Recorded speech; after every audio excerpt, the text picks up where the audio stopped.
The quiet decision Princess Leonor made that surprised even her own palace. Sometimes, the biggest decisions are not announced with grand ceremonies or breaking news. Sometimes, they happen quietly. No cameras. No dramatic speeches. Just one personal choice that leaves even those closest to the future queen surprised. That is exactly what happened with Princess Leonor. As the heir to Spain's throne, every step of her life has been carefully planned, from her education to her military training and her public appearances. Yet behind the palace walls, Leonor reportedly made a quiet decision that caught many by surprise. It wasn't controversial. It wasn't rebellious. But it revealed something important about the young woman who may one day become Queen of Spain. Today, we'll explore the decision, why it mattered, how those around her reacted, and what it tells us about the future of the Spanish monarchy. Before we begin, make sure to like this video, subscribe to the channel, and turn on notifications for more fascinating stories about the world's royal families. Now, let's begin. Growing up with extraordinary expectations, imagine living a life where every decision is watched by millions.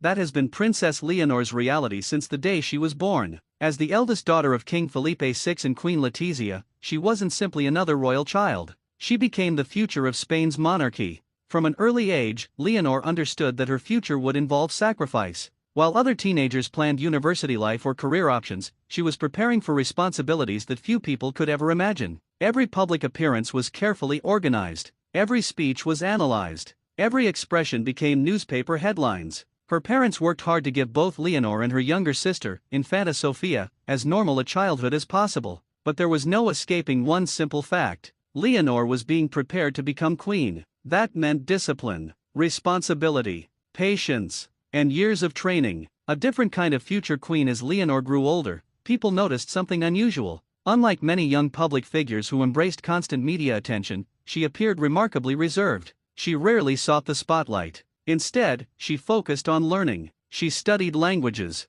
She completed demanding academic programs. She accepted increasingly important royal duties with calm confidence. Then came military training. For many heirs to European thrones, military service is more than tradition. It represents leadership, duty, and commitment to the nation. Leonor embraced the challenge. The training was physically exhausting. The schedule was strict. There were no royal privileges during exercises. She was expected to meet the same standards as everyone else. Many instructors later praised her professionalism and willingness to work hard without asking for special treatment. That attitude earned respect, not because she was a princess, but because she behaved like any other cadet. Still, behind the scenes, another decision was taking shape. It wasn't announced in a palace statement. It wasn't planned for television. It came quietly. And according to royal observers, it surprised even people within the palace. The quiet decision. The decision wasn't about titles. It wasn't about luxury. And it certainly wasn't about seeking attention. Instead, Leonor reportedly made it clear that she wanted to be judged on her own work rather than on her royal status.